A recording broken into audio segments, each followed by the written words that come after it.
get that one. Knocks the ball and gets into his half century. It's a big plus for India.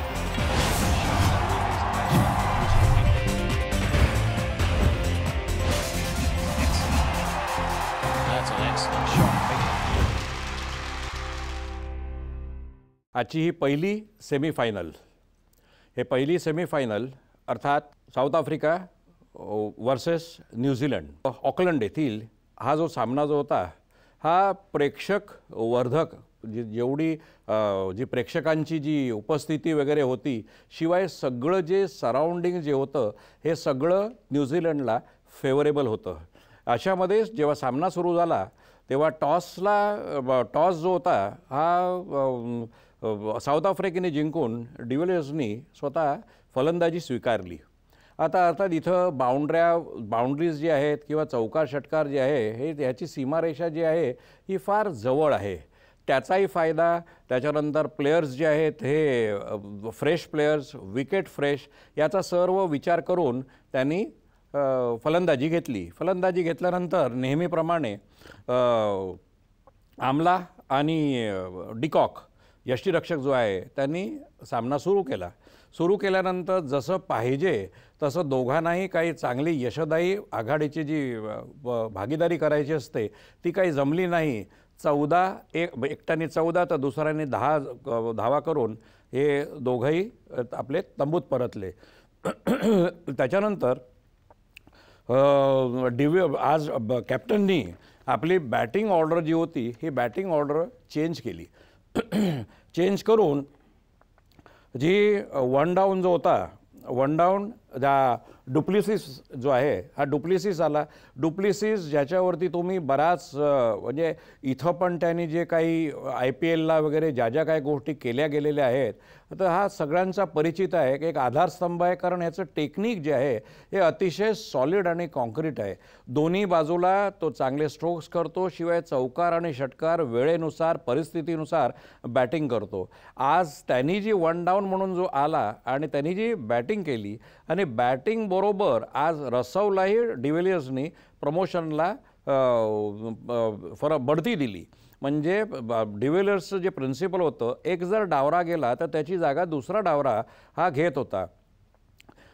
रसवनी पण जवळजवळ 49 धावाची चांगली खेळी केली.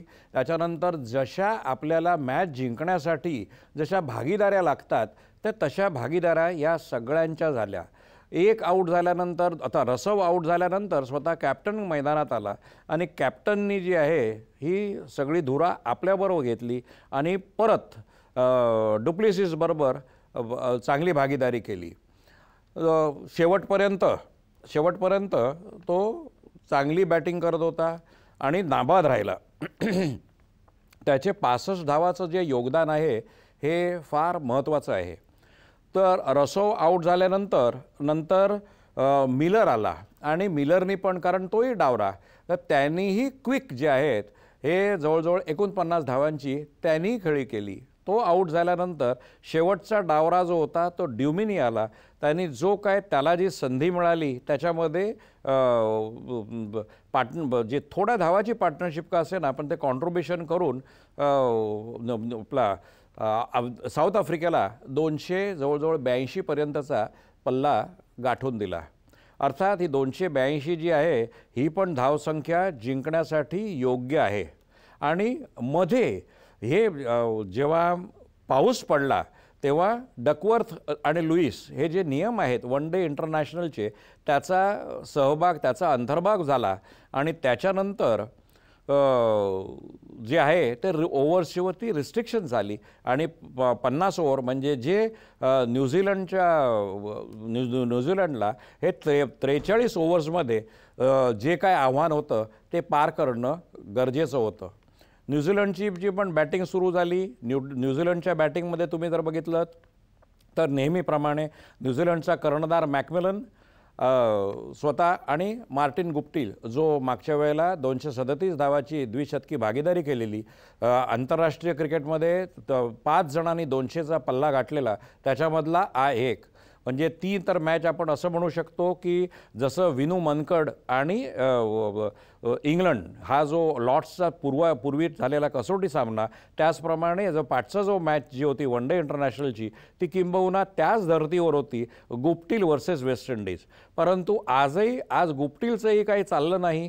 किंबहुना जसं पाहिजे तसं जे कॉन्ट्रिब्युशन जो फॉर्म होता 2 शतकं गाठल्यानंतर आज लोकांच्या प्रेक्षकांच्या अपेक्षा होत्या, परंतु ते काही झालं नाही. परंतु भागीदारी जवळजवळ जे मॅकमिलन जो मारत सुटला आणि त्यांनी जी काय 50ची खेळी केली त्याच्यामध्ये 88 धावापर्यंत ही पहिली आघाडीची ही जी आहे त्यांनी आघाडी म्हणजे आघाडीच्या फलंदाजी या दोघांनी आघाडी चांगली करून दिली. त्याच्यानंतर जे सुरुवात झाली प्रत्येकाने जे आहे हे कॉन्ट्रिब्युशन जे आहे हे करत गेले. शेवटी म्हणजे विल्यमसन आला, त्याच्यानंतर ज्या छोट्या भागीदाऱ्या झाल्या त्याच्यामध्ये बऱ्याचशा गोष्टी अचीव करता आल्या. नंतरचा जो भाग आहे नंतरचं खूप टेन्शन वाढलं आणि टेन्शन वाढल्यात जेव्हा ॲलिऑट त्याच्यानंतर ॲलिऑटनी जे आहे हा फार मोठा रोल शेवटपर्यंत तो राहिला. 86 धावाची नाबाद खेळी केली आणि शेवटच्या 2 चेंडू राहिलेले असताना सेकंड लास्ट बॉलवर सिक्सर मारून न्यूझीलंडला विजय मिळवून दिला. अर्थात ह्या विकेट जेव्हा जात असताना पण शेवटचा जो आहे म्हणजे मॅच जे हातातोंडाशी आलेला घास जातो का राहतो अशा ह्याच्यामध्ये विटोरी जो आला आणि विटोरीनी भले 7 धावाचं त्यांनी कॉन्ट्रिब्युशन केलं, पण विजयाची जी नाव होती ती पहिलं तिरी हे दोघंही जे आहे हे घेऊन गेले आणि विजय मिळवला.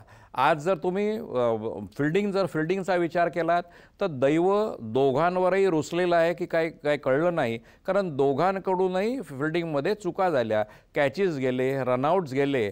त्याच्यामुळे हा खेळ आहे जो त्या दिवशी पर्टिक्युलरली हे आपण अगोदर बोललेलो आहोत की त्या दिवशी बॅटिंग, बॉलिंग आणि फिल्डिंग ह्या तिन्ही डिपार्टमेंटवर जो प्रतिस्पर्ध्यांपेक्षा जो चांगलं करतो तोच जिंकतो. त्याप्रमाणेच तसं झालं. आज दुर्दैव एकच हे शेवटचं बोलावं असं वाटतं की मॉर्कलनी फार सुरेख गोलंदाजी केली. गोलंदाजी त्याला जास्ती बळी मिळायला पाहिजे होते, परंतु दुर्दैवानं आज त्याचं कम नशीब. जरी त्याला 3 विकेट मिळाल्या तरी त्याला जास्ती विकेट मिळायला पाहिजे होत्या. अशी पल्लेदार बॉलिंग त्यांनी केली, परंतु दुर्दैव त्याला जसं साथ मिळायला पाहिजे होती तशी मिळाली नाही. किंबहुना न्यूझीलंडच्या फिल्डर्सनी पण अशाच चुका केल्या. ओव्हरऑल न्यूझीलंड जे आहे ते थोडंसं सरस ठरले आणि विजयाची माळ जी आहे ही त्यांच्या गळ्यात पडली गेली. Just joined us. What's Sugar Bowen knocks the ball and gets into his half seam. It's a big plus for India.